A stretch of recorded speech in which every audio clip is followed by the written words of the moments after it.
Ini ada pertanyaan dari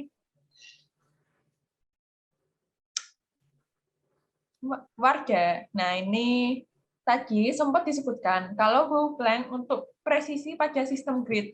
Apakah Bowplank cuma untuk kolom dan dinding dengan sistem grid, Kang?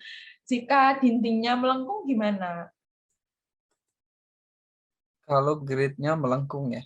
Jadi sebetulnya si Bowplank ini untuk acuan aja ya, tarikan-tarikan. Kalau misalkan ada lengkung ya, ini ada contohnya sih kebetulan. Kita harusnya sih di setiap gambar nih kayak gini nih, ini kan melengkung nih. Tetap aja kita bikin gridnya tuh seperti ini nih, 1, 2, 3 gitu. Nah, berdasarkan nanti pun penarikan acara kita narik benang di lapangan sesuai grid ini sama gitu.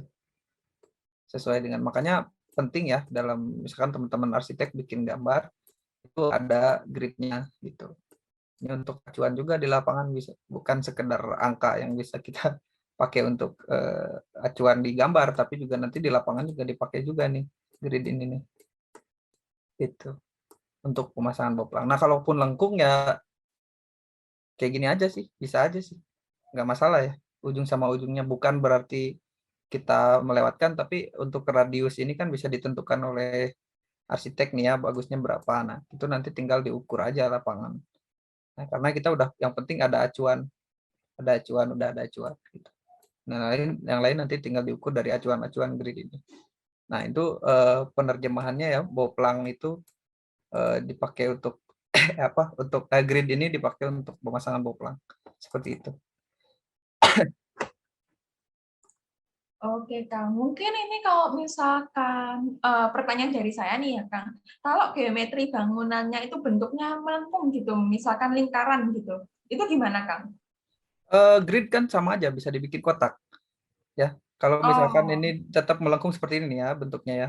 Nah, tetap kita bikin seperti ini karena nanti iya.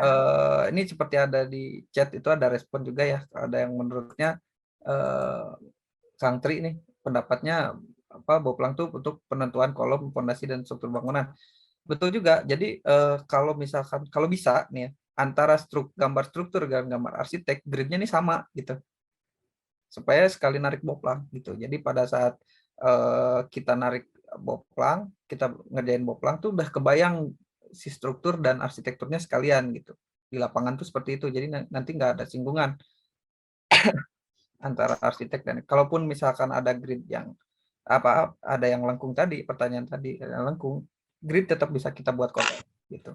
Karena nanti untuk acuan narik dari paku ya ke benang itu tetap bisa ditarik kalau kalaupun lengkung gitu tinggal dihitung nanti derajatnya berapa atau misalkan dari sini ke sini jaraknya berapa radiusnya nanti dihitung gitu nanti di lapangan bisa disesuaikan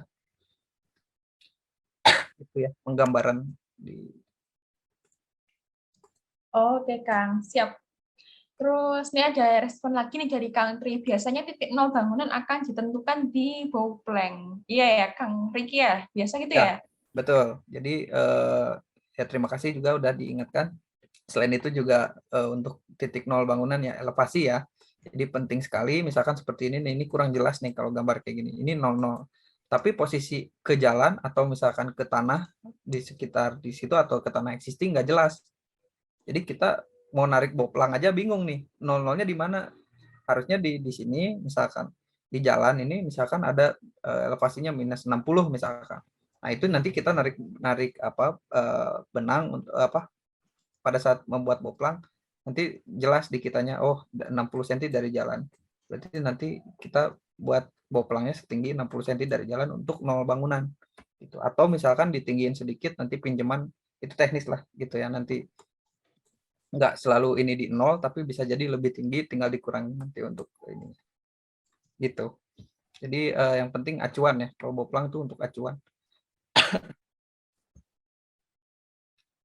kurang Oke, lebih seperti Kang. itu.